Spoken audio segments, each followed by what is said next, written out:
যে ইতিহাস বলছিলেন আমাদের শ্রদ্ধেয় তথাগত বাবু, শিক্ষাবিদ, বই লিখছেন, আরও বক্তব্য রাখবেন এই সম্পর্কে আরও আমাদের শ্রদ্ধেয় স্বপন দাশগুপ্ত মহোদয় আর আমাদের শুভেন্দুবাবু।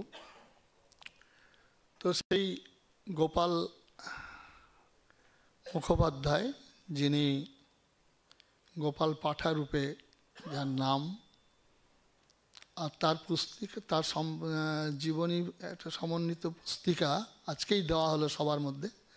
এটা আমি হিন্দু সংহতির কর্মী ব্রজেন রায়কে বললাম যে যে অর্থ লাগে দেওয়া হবে, তুমি আজকে দাও অন্তত। তার অবদান শুনেছেন, জানবেন। তিনি না থাকলে কলকাতার যে হাজার হাজার মানুষ মারা যাচ্ছিল, রুখে দাঁড়িয়েছিলেন তিনি তার দলবল নিয়ে। আজকে সেই স্মরণ সভা, এই 16ই আগস্ট, স্বাধীনতার কারণ সম্পর্কে, স্বাধীনতার 15ই আগস্ট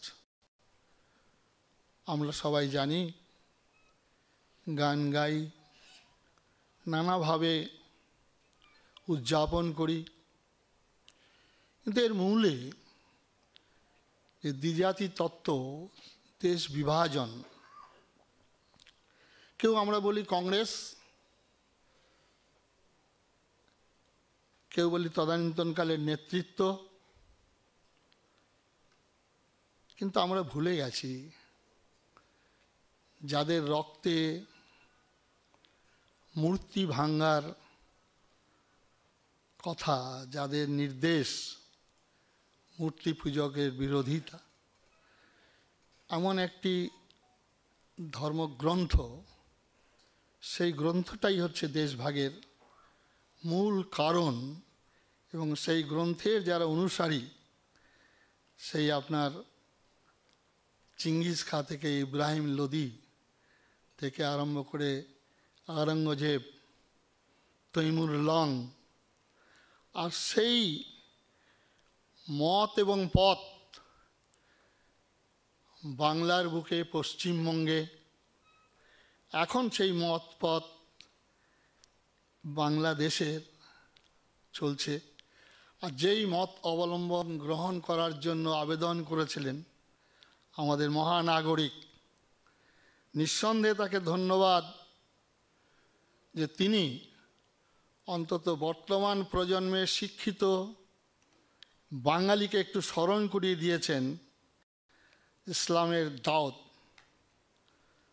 সেই জন্য তাকে ধন্যবাদ। দুর্ভাগা যারা অন্য ধর্মে জন্মগ্রহণ করেছেন, এবং তথাগতবাবু বলে দিলেন না, তিনি তো আগেই ধর্ম পরিবর্তন করে হিজাব নিয়ে বসেই রয়েছেন। সুতরাং আজকে আমাদের চিন্তা করার সময় এসে গেছে, আর সময় হয়তো পাবেন না। 24 থেকে 26 সাল, এটাই আমাদের টার্নিং পয়েন্ট হয়ে যাবে। সুতরাং সমস্ত রকম ভেদাভেদ ভুলে আমাদের ব্রাহ্মণ, ক্ষত্রিয়, শূদ্র, বৈশ্য, গিরি, পুরী, ভারতী, এবং আমাদের মধ্যে রাজনৈতিক যে বিভাজন, Trinamool, Congress, BJP, CPM, RSP, সবাইকে আসতে হবে।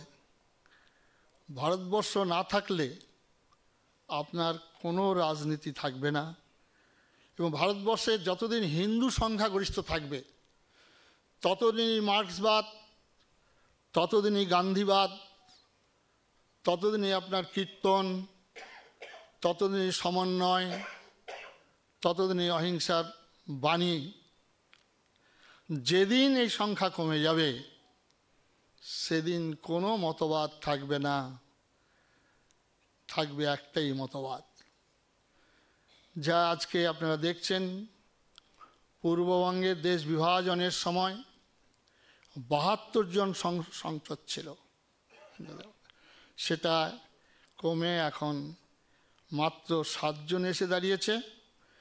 আর পশ্চিমবঙ্গের প্রথম নির্বাচন যখন হয় তখন ছিল 4 জন,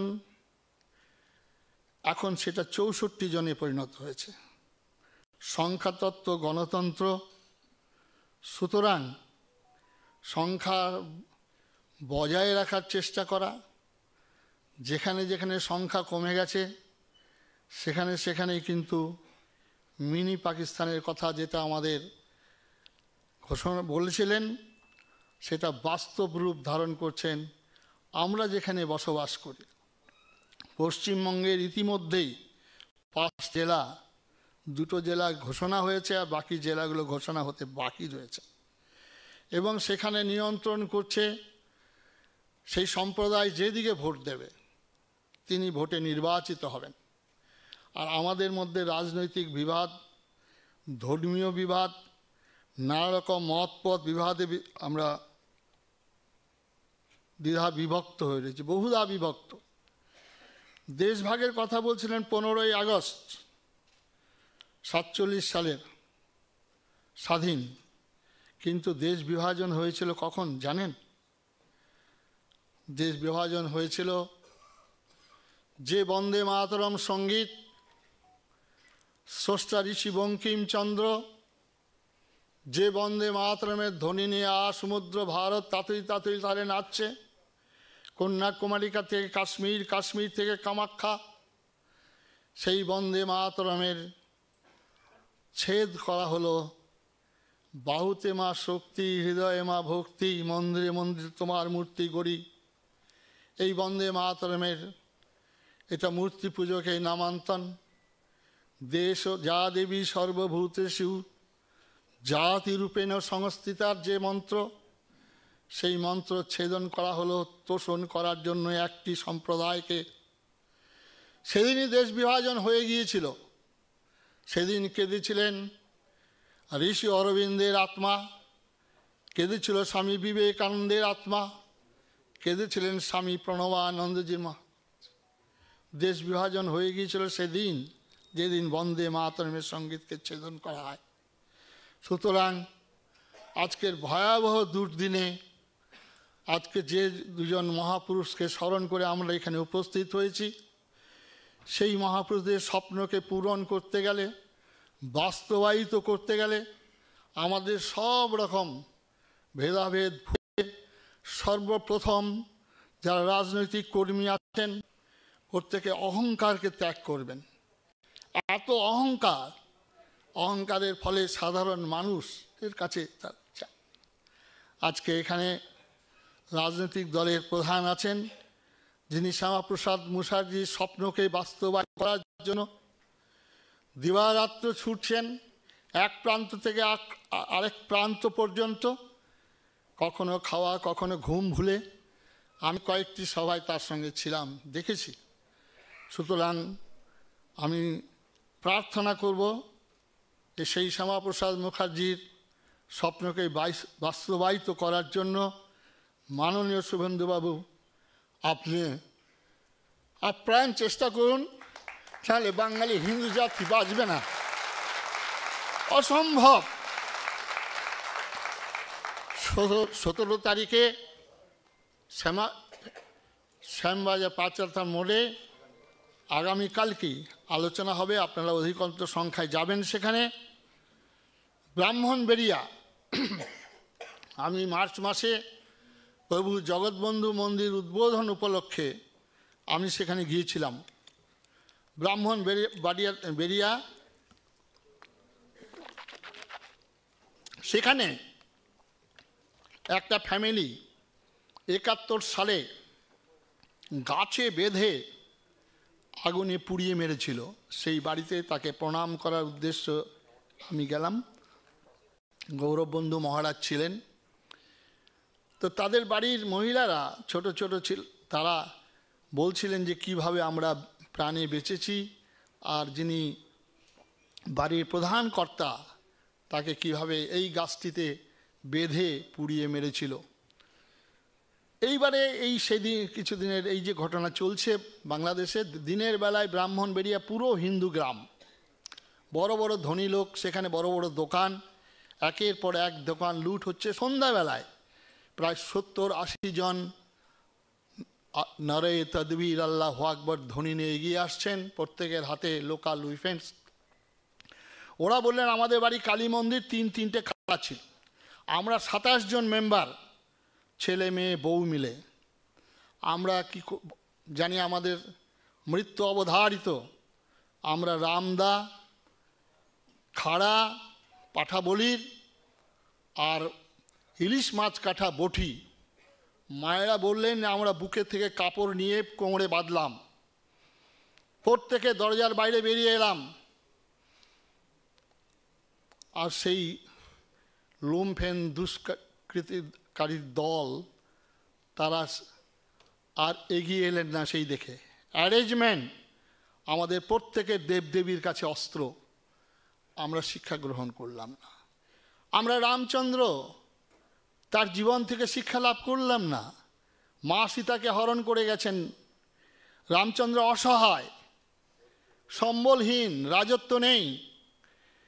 তিনি বনবাসী গিরিবাসী ভাইদের সঙ্গে মিশে, তাদের এঁঠো খেয়ে, তাদের সঙ্গে বন্ধুত্ব করে, তাদেরকে একত্রিত করে লড়াই করছেন প্রবল প্রতাপ সম্পন্ন রাবণের বিরুদ্ধে। হিন্দুর ভগবান একের পর এক বাণ হেনে রাবণকে সমংশে নিধন করছেন। এ শিক্ষা আমরা রামচন্দ্রের জীবন থেকে গ্রহণ করিনি। দুর্ভাগ্য। যে কৃষ্ণকে বৃন্দাবন লীলার মধ্যে আবদ্ধ করে রাখলাম, সেই কৃষ্ণ বৃন্দাবনেই তার প্রকাশ। বৃন্দাবন জন্ম থেকেই তিনি বধ করা শুরু করছেন। অগাসুর, বগাসুর, প্রথম পুতনাকে বধ করেছেন, কেতনাকে বধ করছেন। খেলার ছলে তার এক বন্ধুকে পাওয়া যাচ্ছে না, পাহাড়ের গুহায় লুকিয়ে রেখেছেন।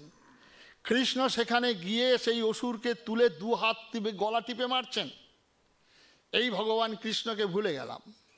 ভগবান কৃষ্ণ তো গীতাতে বলছেন বিনাশায় চ দুষ্কৃতাং ধর্ম সংস্থাপনার্থায় সম্ভব আমি যুগে যুগে। বিনাশ কথাটা ব্যবহার করেছেন তিনি। আরে বিনাশ কথাটা রাসলীলার মধ্যে হয় না, বিনাশ কথাটা মালাচন্দন দিয়ে হয় না, বিনাশ কথাটা ব্যবহার করলে শক্তি শক্তি শক্তি শক্তি। সুতরাং স্বামী বিবেকানন্দ শক্তির কথা বলেছেন, চৈতন্য মহাপ্রভু শক্তির কথা বলেছেন। চৈতন্য মহাপ্রভু বলেননি? তা তিনি কি বলছেন? আয় আয় কাঠ ঝাঁটিয়ান মাথা, কোথায় গেলে কাজী বেটা, আজে ভুবন করিব নির্জবন, ধর কাজী মার কাজী বলছেন। বাংলার প্রেমের অবতার চৈতন্য মহাপ্রভু, যাকে লবঙ্গ লতিকার মতো সাজিয়ে রেখেছি, এই মহাপ্রভুকে ভুলে যাব?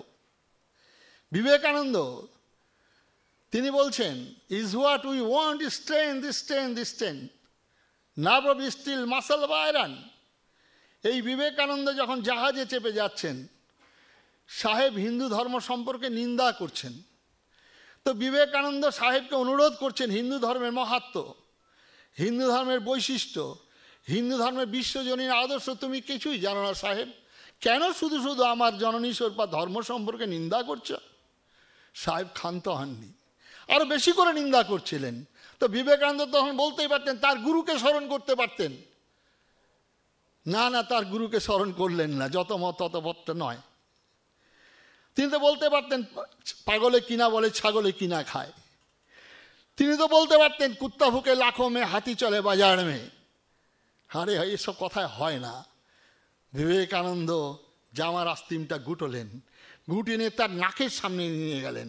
If you want what more you want the sea, তুমি যে আর একটিবার আমার জননী বা ধর্ম সম্পর্কে নিন্দা করো, এক ঘুষিতে তোমাকে সমুদ্র জাত করবে। এটাই জগতের নিয়ম। মহাপাপ দুর্বলতা, ভীরুতা, কাপুরুষতা, সংকীর্ণতা, স্বার্থপরতা। মহাপুণ্য বীরত্ব, পুরুষত্ব, মনুষ্যত্ব, মুখত্ব। সেই রকম একজন বীর, তাকে আজকে আমরা তাকে স্মরণ করছি, তাকে প্রণাম জানাচ্ছি। জগতের দাঁত এবং জীব সহ অবস্থান। এত কথা বলছি, আপনারা এত কথা বলছেন, ঝগড়া হচ্ছে দাঁত এবং জীব। কখনোই দাঁতের ফাঁকে জীব পড়ছে না, কারণ দাঁত হলো সংঘবদ্ধ, দাঁত হলো শক্তিশালী। আর এই দাঁত যখন নড়ে, জীব বারবার করে আঘাত হানে, এটাই জগতের নিয়ম। তাই মা কালীর সামনে বলি হয় পাঁঠার আর ভেড়া, কোনো মন্দিরে বলি হয় না বাঘের এবং সিংহের। তাই আজকে আসুন, যে বীর যিনি রক্ষাকর্তার রূপে সেদিন গুটি 50 জন যুবক ছেলেকে নিয়ে দাঁড়িয়ে পড়েছেন রামদা হাতে, খাড়া হাতে, সেই বীরকে প্রণাম জানিয়ে আমরা প্রত্যেকে এখানে যারা এসেছি প্রত্যেকে শক্তি সঙ্গে করুন। শক্তি ছাড়া ভক্তি কখনো আসতে পারে না। তাই শ্রীমদ্ ভাগবত গীতায়, আরে ভক্তিযোগটা তো 12 অধ্যায়, প্রথম অধ্যায় ভগবান কৃষ্ণ বলছেন যখন অর্জুন যুদ্ধ করবে না, আত্মীয় স্বজন বধ করবেন না, বলছে ভিক্ষান্ন ভোজন করব, আমি বনগমন করব। আরে আজকের আপনারা যারা এখানে আছেন প্রত্যেকেই সাবাস অর্জুন, তোমার মতো ত্যাগী, তোমার মতো ভাতৃপ্রেম, তুমি ভাইদের জন্য সব ছেড়ে চলে যাচ্ছ।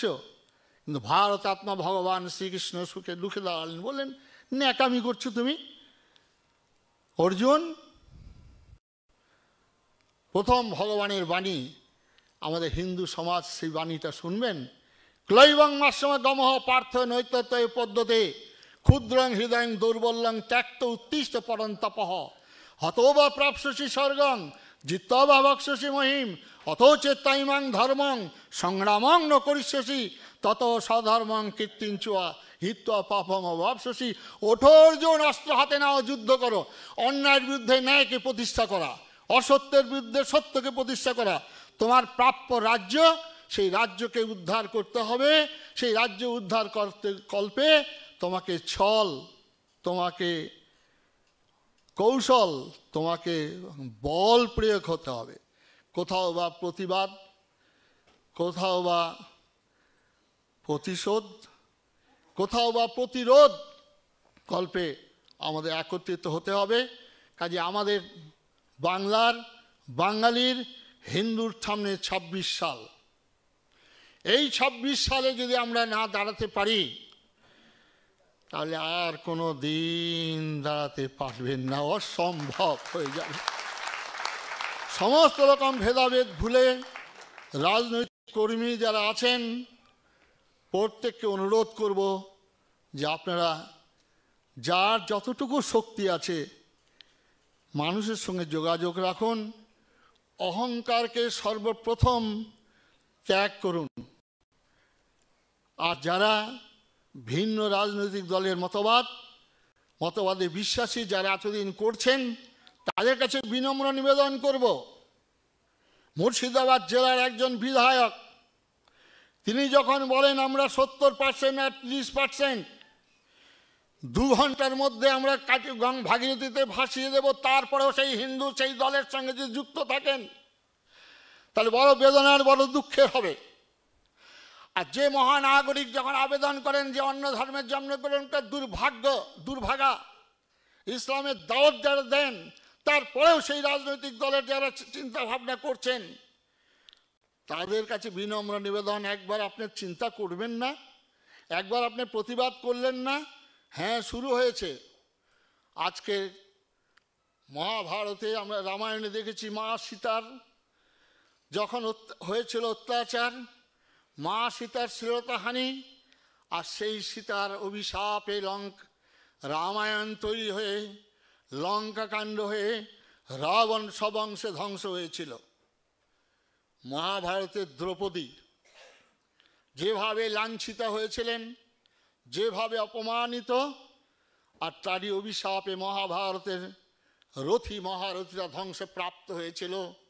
আজকে পশ্চিমবঙ্গের এক দল যখন সিঙ্গুরে, আপনারা মনে আছে তাপসী মালিক, সেই তাপসী মালিক সেদিন যখন তাকে জ্যান্ত কবরে নেওয়া হচ্ছে, বলছেন মাস্টারমশাই আপনি, দাদু আপনি, বলতে বলতে মেয়েটির বাপন হয়ে গেল, মুছে গেছে।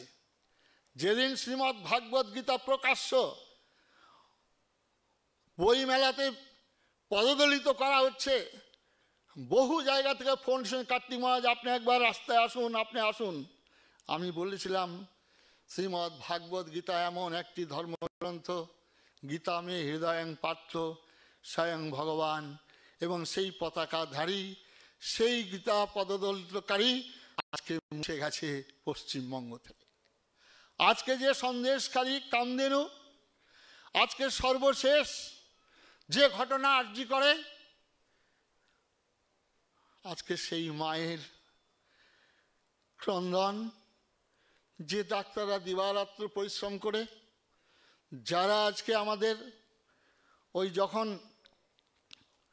করোনার কালে বহু ডাক্তার মৃত্যু বরণ করেছিলেন মানুষের সেবা করতে গিয়ে, এমনতর একজন আমাদের সমাজের বোন কিভাবে অত্যাচারিত হয়ে কৃত হয়ে প্রাণ দিয়েছেন। আজকে ধ্বংসের শেষ বাতি নেভে যাওয়ার সময় এসে গেছে।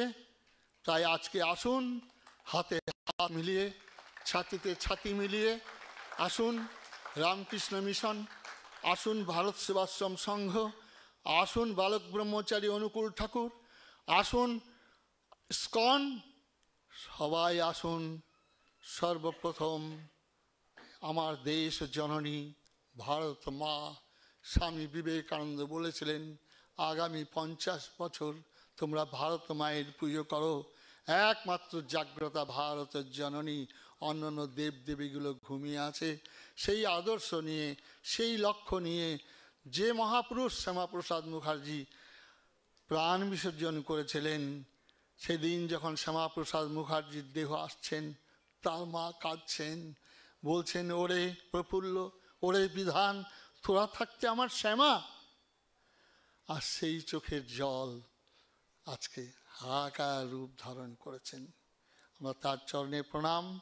আমাদের যিনি পূর্বপুরুষদের রক্ষা করেছেন, সেই রক্ষাকর্তা গোপাল মুখার্জি, তাকে আমরা প্রণাম জানিয়ে আজকে যারা আপনারা এসছেন, প্রত্যেকেই ঘরে ঘরে গিয়ে অস্ত্রের সাধনা, শক্তির সাধনা করবেন। তাই নমস্কার।